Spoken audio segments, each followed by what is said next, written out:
seperti komunis di mana dia bergeraknya di perkotaan, tetapi dia bergeraknya di gunung-gunung, di hutan-hutan.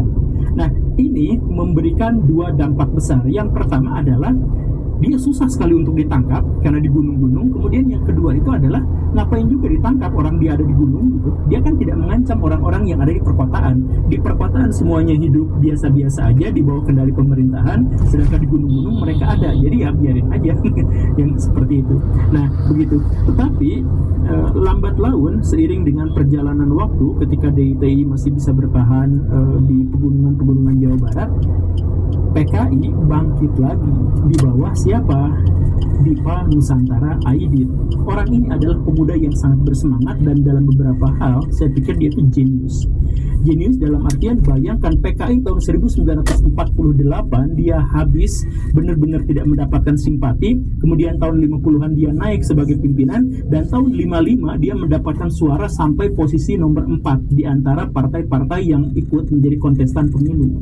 Luar biasa. PKI segera menjadi salah satu partai paling besar di Indonesia dan menjadi ancaman bagi kelompok-kelompok Islam.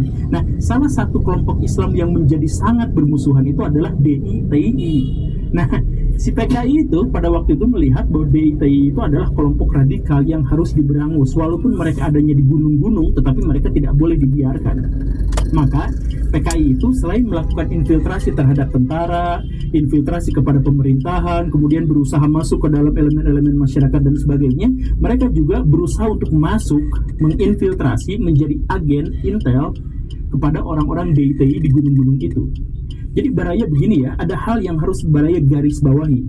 Di mana Baraya bisa menemukan intel? Di tempat, di kantung orang-orang radikal berada. Begitu. Jadi kenapa harus orang-orang radikal? Kalau Baraya misalkan menjadi investor, maka salah satu tempat yang paling nyaman untuk para investor atau para penyusup atau para intel adalah tempat di mana kelompok itu sangat besar, tetapi orang-orang di sananya bodoh-bodoh gitu. Salah satu cara atau salah satu prasyarat agar Baraya diterima menjadi kaum radikal adalah Baraya harus bodoh dulu. Nah, karena menjadi orang bodoh, maka ketika dimasuki oleh kelompok-kelompok tertentu, mereka tidak akan sadar. Maka kelompok-kelompok tertentu itu bisa aja menyetir seenaknya dari kelompok yang diikutinya. Dan ini sama seperti cara yang digunakan PKI ketika awal mula masuk ke Indonesia. Kan awal masuk ke Indonesia itu lewat Sneflit, orang Belanda, tapi kan nggak laku. Maka dia bisa menjadi laku itu ketika Semaun dan Darsono menjadi ketuanya, dan kemudian mereka masuk ke dalam Sarekat Islam. Jadi masuk menyelusup ke Islam, kemudian di sana ngobrak-ngabrik, dan kemudian dia jadi PKI gitu. Jadi PKI itu berdirinya dari situ. Nah, cara yang sama digunakan terhadap DITI. Maka DITI yang mau dihancurkan itu mereka masuk ke sana, kemudian mereka melakukan tiga cara. Yang pertama itu adalah mereka berpura-pura menjadi DITI, kemudian mereka melakukan kekerasan yang sangat bengis terhadap rakyat.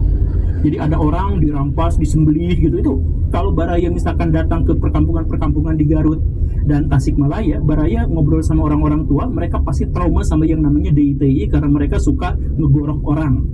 Begitu. Dan ada kemungkinan besar bahwa yang menggorok itu sebenarnya bukan DITI, tetapi PKI. Karena PKI nyamar jadi DITI. Begitu. Biar apa? Biar simpati rakyat. Kan senjata terbesar DITI itu adalah simpati rakyat.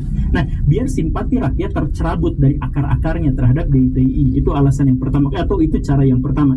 Cara yang kedua, PKI masuk ke dalam DITI, kemudian nyamar jadi ustadznya, dan kemudian membuat DITI itu menjadi semakin radikal, menjadi semakin kasar dan beringas. Jadi DITI mulai mengkafir-kafirkan kelompok lain, yang kayak gitu, itu dimulai ketika PKI berusaha melakukan infiltrasi. Dan cara seperti ini juga dilakukan oleh Israel. Baraya tahu nggak?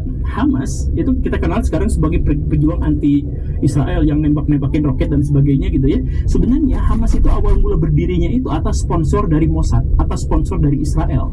Kenapa bisa seperti itu? Ya, si Israel itu membutuhkan sebuah frame yang besar bahwa orang-orang Palestina memang teroris, bahwa orang-orang Palestina itu memang radikal, dan karena itu disponsorilah yang namanya Hamas. Jadi Hamas nembak-nembakin, ngebom-ngebomin apa dan sebagainya. Nah, si Israelnya senang karena apa? Karena dunia internasional akhirnya melihat dengan mata kepala sendiri bahwa Palestina memang radikal.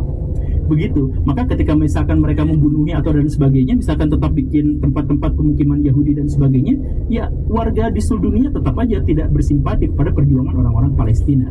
Begitu. Nah, cara yang sama dilakukan oleh